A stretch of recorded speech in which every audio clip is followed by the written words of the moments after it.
السلام علیکم ورحمۃ اللہ وبرکاتہ۔ الحمدللہ والصلاة والسلام علی رسول اللہ، اما بعد۔ سیرت کے اسباق،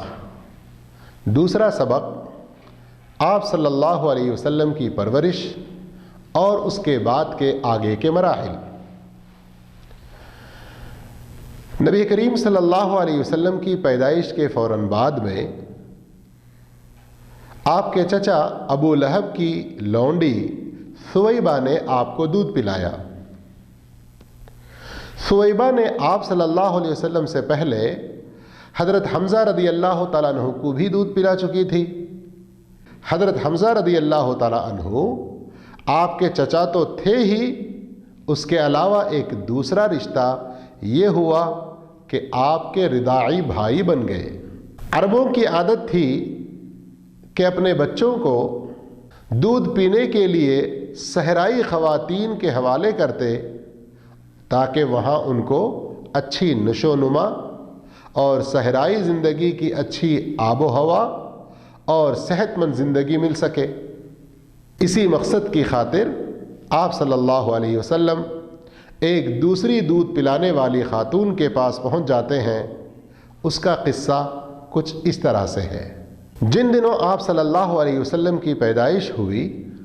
انہی دنوں قبیلے بنو سعد کی کچھ خواتین دودھ پینے والے بچوں کی تلاش میں مکہ مکرمہ آئیں، اور ان میں حلیمہ سعدیہ بھی تھیں۔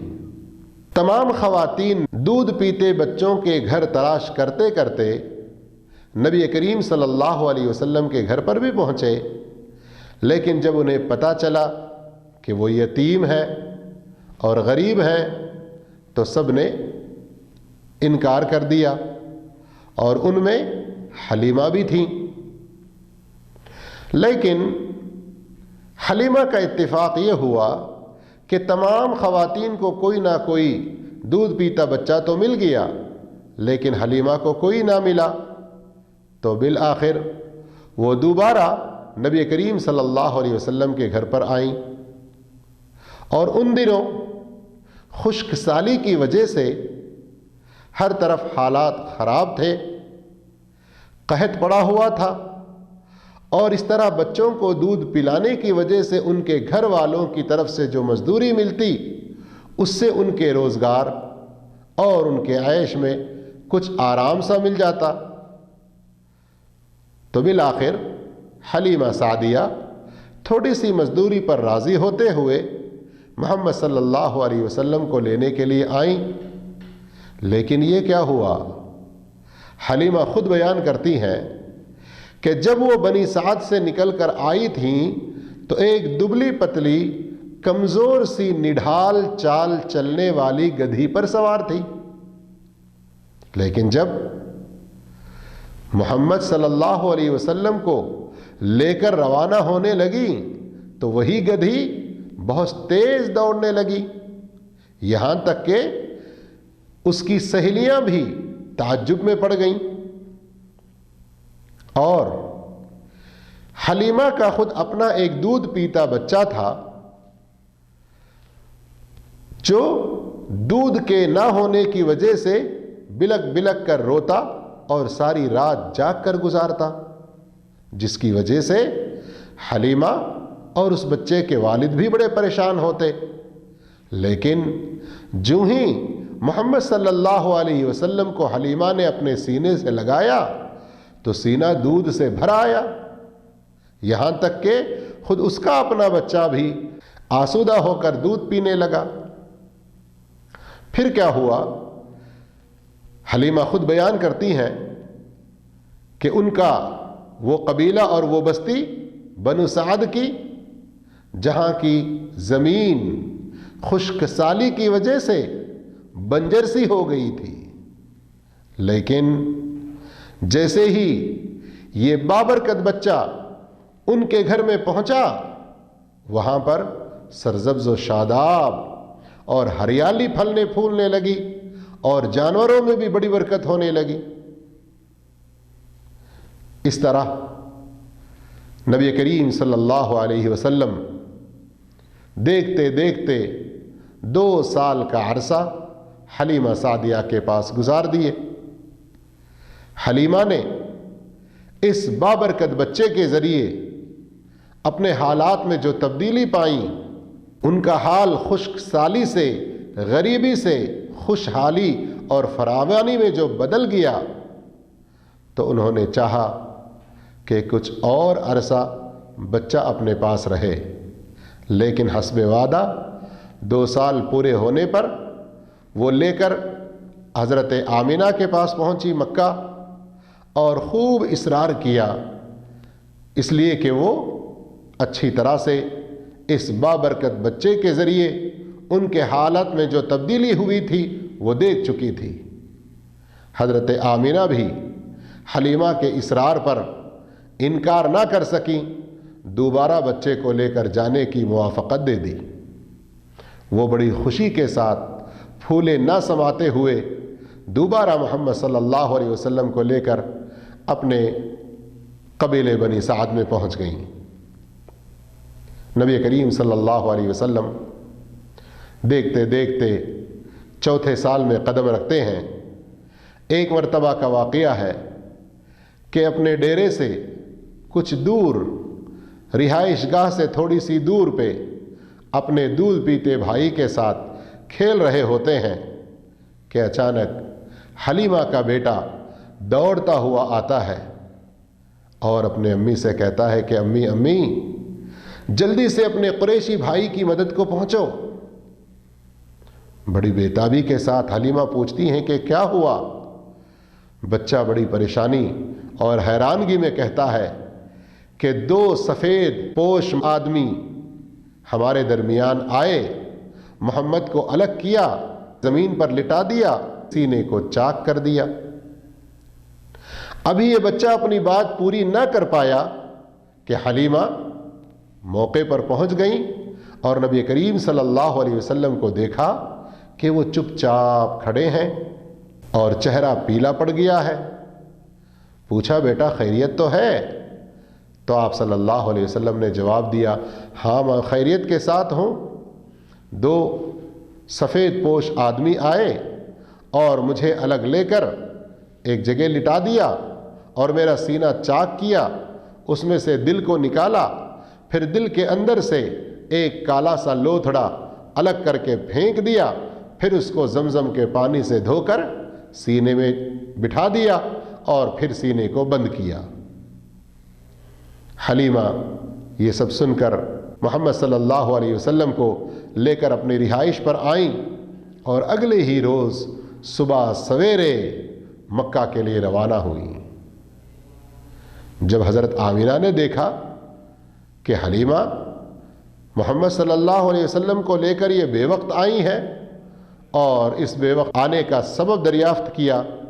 تو حلیمہ نے سارا ماجرا سنا ڈالا۔ اس طرح نبی کریم صلی اللہ علیہ وسلم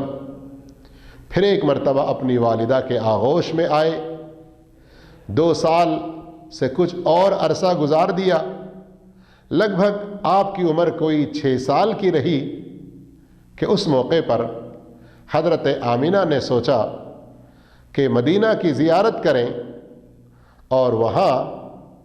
محمد صلی اللہ علیہ وسلم کے والد کی قبر کی زیارت بھی ہو جائے اور محمد صلی اللہ علیہ وسلم کے دادا کے جو ننیال ہیں ان سے بھی ملاقات ہو جائے۔ چنانچہ وہ وہاں روانہ ہوئی اور کچھ دن مدینے میں قیام فرمایا۔ جب واپس مکہ لوٹنے لگیں تو ابوا مقام پر پہنچ کر انتقال کر گئیں، اور نبی کریم صلی اللہ علیہ وسلم جو پہلے ہی اپنے والد کو دیکھ نہ سکے، 6 سال کی چھوٹی سی عمر میں اپنی والدہ کو بھی رخصت کر دیا، وہیں پر ان کی تدفین ہوئی۔ اور ادھر دادا عبد المطلب نے آپ کی پرورش کی ذمہ داری لے لی، بہت اچھی طرح سے دیکھ ریکھ کی، بہت محبت دیا، لیکن یہ کیا ہوا، 2 سال کا عرصہ نہ گزرا، آپ صلی اللہ علیہ وسلم کی عمر 8 سال کی تھی کہ دادا بھی الوداع کہہ دیے، لیکن جانے سے پہلے پہلے اپنے بیٹے ابو طالب کو نبی کریم صلی اللہ علیہ وسلم کی پرورش کے بارے میں وصیت کر گئے، اور چاچا ابو طالب نے بھی آپ کی پرورش میں کوئی کوتاہی نہ کی، بلکہ آپ اور آپ کی بیوی دونوں نے محمد صلی اللہ علیہ وسلم کو اپنے بچوں سے زیادہ چاہا، بچوں سے زیادہ محبت دیا۔ اسی لیے آپ صلی اللہ علیہ وسلم کا بھی اپنے چچا کے ساتھ خاصا دلی تعلق ہو گیا تھا۔ ابو طالب جن کی خود کئی ساری اولاد تھی اور آمدنی تنگ تھی، نبی کریم صلی اللہ علیہ وسلم جب بڑھنے لگے، جوانی کی دہلیز پر قدم رکھا، تو خود کچھ کمانے اور محنت کرنے کی سوچنے لگے۔ اسی لیے مکہ کے قریش والوں کی بکریوں کو تھوڑی سی مزدوری کے عوض چرانے لگے، اور اس طرح آپ اپنی جوانی میں بڑے حسن اخلاق اور اچھے عادات کے مالک بن گئے، یہاں تک کہ جب اگر کہا جاتا کہ امین و صادق آ رہا ہے تو لوگ سمجھتے کہ وہ محمد ہے۔ نبی کریم صلی اللہ علیہ وسلم اب آگے تجارتی قافلوں میں بھی حصہ لینے لگے، جبکہ آپ کی عمر شریف لگ بھگ کوئی 25 سال کی رہی ہوگی۔ مکہ کی ایک شریف اور انتہائی مالدار خاتون حضرت خدیجہ رضی اللہ تعالیٰ عنہا کا مال لے کر ملک شام کے سفر پر روانہ ہوئے۔ اس سفر میں حضرت خدیجہ کا غلام میسرہ، جو اس کے مال کا انچارج بن کر آپ کے ساتھ رہا، اور تجارت سے فارغ ہو کر اس سفر سے جب واپس لوٹے تو ریکارڈ توڑ منافع انہوں نے حاصل کیا ہوا تھا، جسے دیکھ کر خدیجہ بھی بہت تعجب کرنے لگی۔ اپنے غلام میسرہ سے پوچھا کہ اتنا زیادہ فائدہ آنے کا کیا سبب ہے؟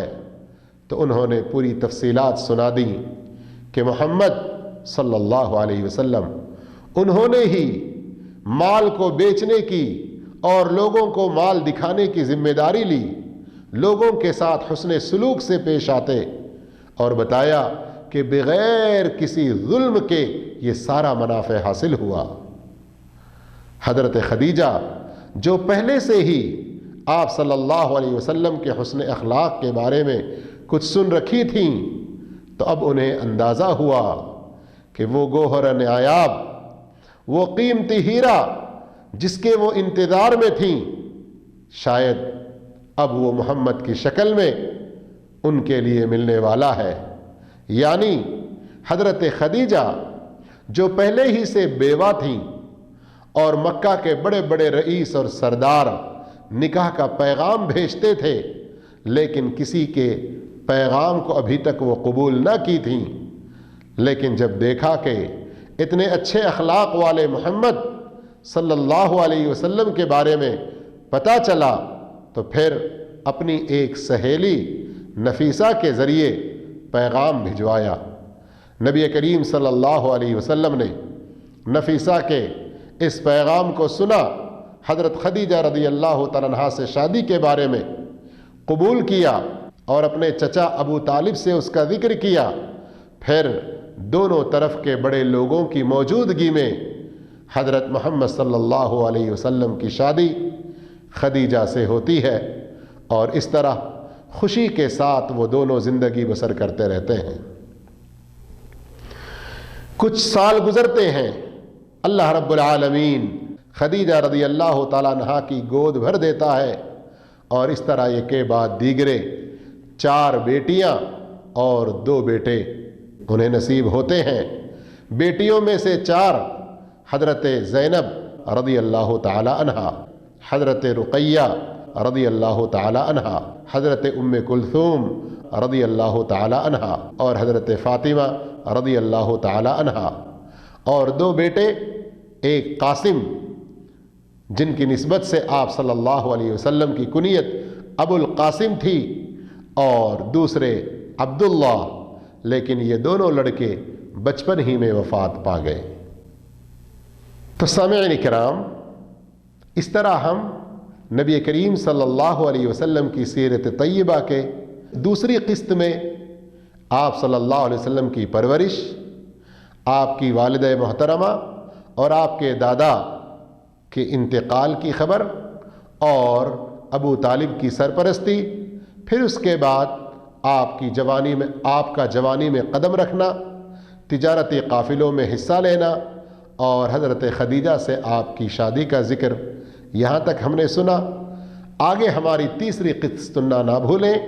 جس میں انشاءاللہ اس کے بعد کے مراحل پیش کیے جائیں گے۔